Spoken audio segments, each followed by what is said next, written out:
name is Lindsay. I am Katelyn's first cousin, and I have the privilege of standing next to her as she marries Mike, the love of her life, as her maid of honor today. I am one of the Gary cousins, the long-legged cousins we have swarming around here. We don't expect you to remember our names, but we do expect you to be on the dance floor tonight. So, okay? Yeah. So Katelyn and I, growing up in a family of mostly boys, were tied at the hip since I can remember, whether it be spraying beans, petting horses, or reading books. Much of who I am today is due to Katelyn. She's 2 years older than I am. And in our adult years, we've spent time, whether it be learning how to use bear spray in Alaska, eating clam chowder in San Francisco, or drinking pints of beer in Ireland. We have been true adventure buddies until we decided to go to happy hour one evening and play Let's Swipe Right. We were having a burrito and a beer, a usual occurrence for us at Be Loco in Minneapolis. And Katelyn said, "You take my phone, take the wheel, and take over my dating life." And I said, "Of course I will. Yes, let's do this."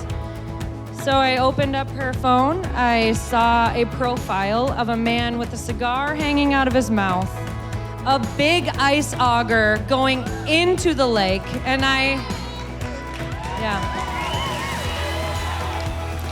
I said, this could be potential. So we swiped right together. We decided it was a match, and we fretted for far too long about what to say as our entry line. And I think we all know it doesn't matter what we would have said, as these two are meant to be together.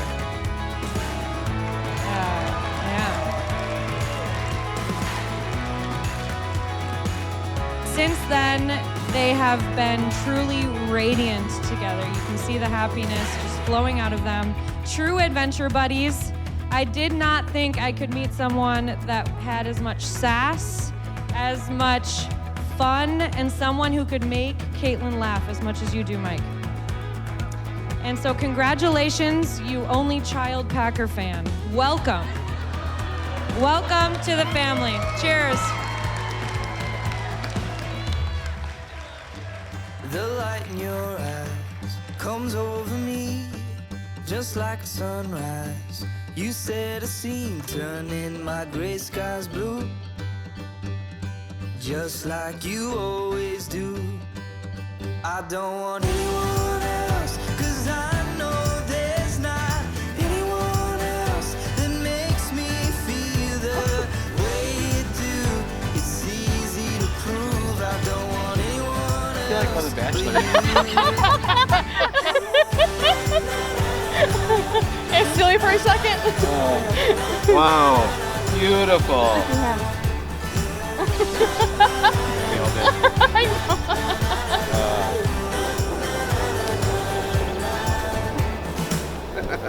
My mind is made up, won't ever change, and no matter what, I feel the same.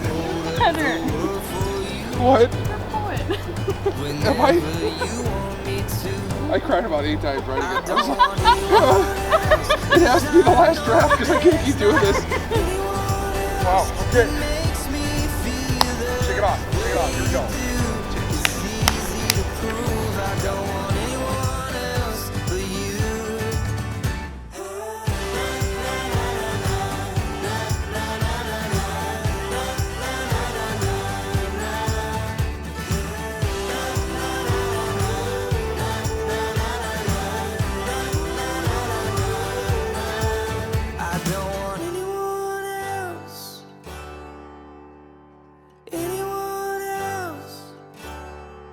I don't want anyone else, 'cause I know there's not anyone else that makes me feel the way you do. It's easy to prove I don't want anyone else but you. I don't want anyone else, 'cause I know there's not anyone else that makes me feel the way you do. It's easy to prove I don't want anyone else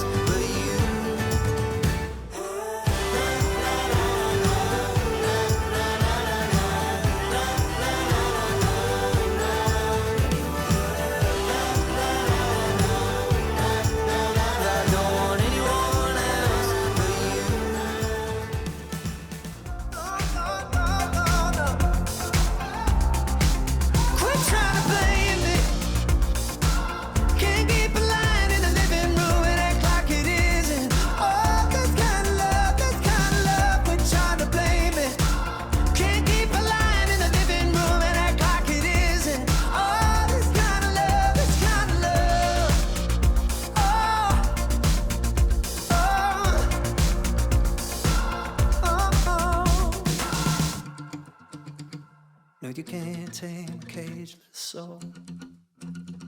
What you got to let it go.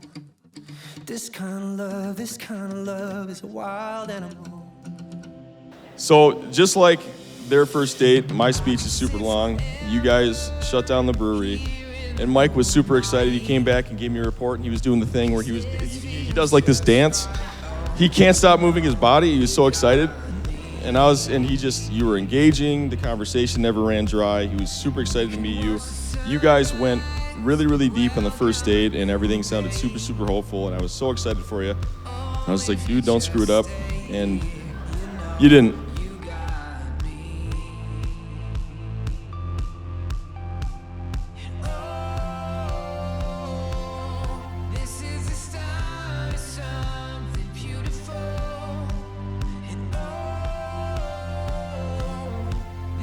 So whenever this would happen, Mike would always be the fall guy. He'd volunteer. He'd always say, whenever, because he's such a bad boy. I always get these Van and Hoovels in trouble and blah, blah, blah, because he's the middle brother. And he would say this terrible joke, and he's got this sense of humility, and he'd say like, I'm the middle brother that no one wanted, blah, blah. I'm sorry, Gene, it was my fault. I always get these guys in trouble. And what would happen is he would derail my mom from being mad at us, and she would just give Mike a hug and give him a kiss, and then we'd get off scotch-free, and everything would go back to normal. But, so you're a true bro. But Mike, you were never that. You were the brother that we needed.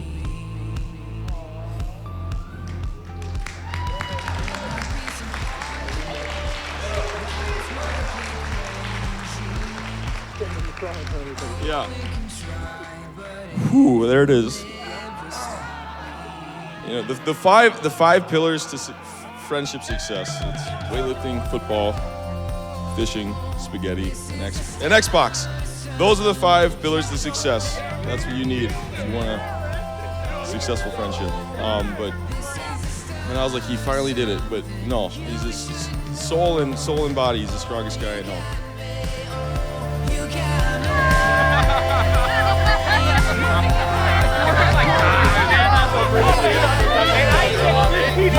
It's one of our stage.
So what you got to let it go. This kind of love is a wild animal. Don't you know that you can't tame a cageless soul?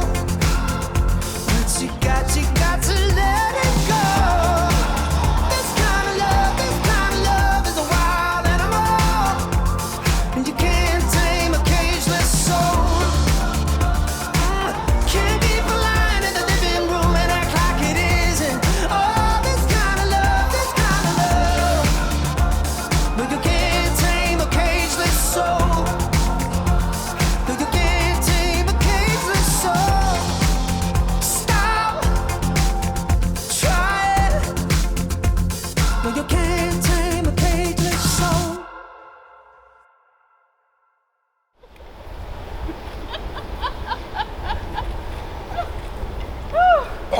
Wow, okay. Shake it off, here we go.